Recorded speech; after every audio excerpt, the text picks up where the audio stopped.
what is the first thing, some of the treatments of ghadab? And it's mentioned in the Sunnah, walillah alhamd.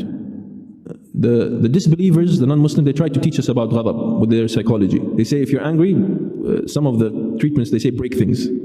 Punch something, or I don't know, scream. Yeah, this is against the Sunnah. The Prophet ﷺ didn't tell us to scream, didn't tell us to, punch something or break. There's even, I think they have the smash rooms, that is what they call. You pay money to go inside and start breaking things. I'm angry. So Allah al-Musta'an. This is against the Sunnah, and it is wasting your money, to be honest.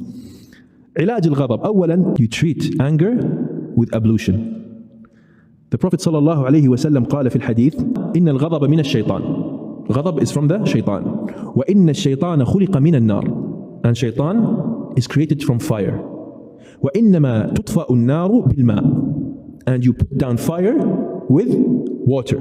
فإذا غضب أحدكم فليتوضأ. Cool it down. Go do ablution with cold water, and inshallah you will cool down. That's number one. You treat anger with wudu.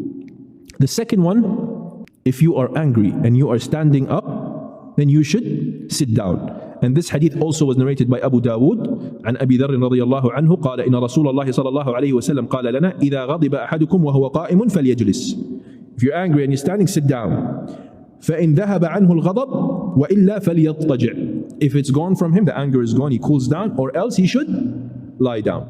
He should lie down, he will cool down.